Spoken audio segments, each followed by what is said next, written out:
బిల్లులు కొన్ని వందల వేల కోట్ల రూపాయలు బ్యాలెన్స్ పెట్టిపోయాడు.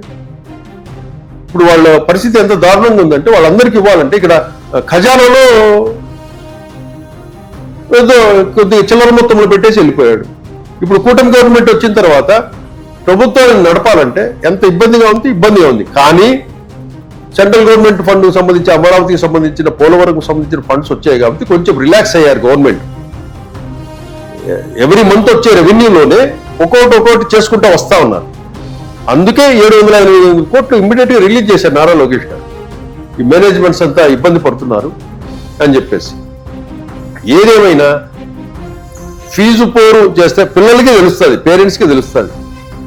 కొన్ని కాలేజీలలో రీఎంబర్స్మెంట్ ఫీజు ఇకపోతే వాళ్ళు అడిగితేనేమో ఒక బాధ, అడగకపోతే మేనేజ్మెంట్స్ బాధ. ఎన్ని రోజులన్నీ వీళ్ళు అప్పులు తీసుకొచ్చి జీతాలు ఇస్తా ఇన్స్టిట్యూషన్ నడుపుతారు.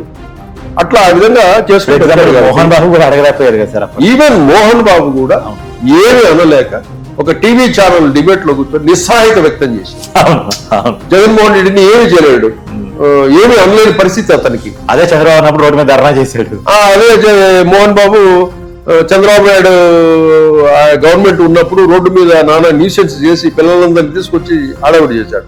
అదే ఇప్పుడు రమ్మనండి, ఇప్పుడు పిలిచింటారేమో నాకు తెలిసి, పంపించింటారేమో కానీ మోహన్ బాబు గారు హైదరాబాద్ లో ఉన్నాడు.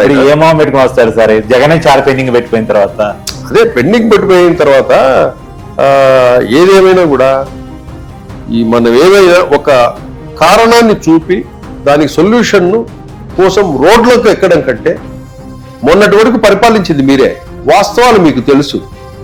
మీకు ఏదైనా కావాలా అంటే గవర్నమెంట్ని అడగాల, రోడ్డు మీదకి రావడం కంటే. ఎందుకంటే దానికి కారణం మీరే కదా. ఆ బకాయిల కారణం ఎవరు?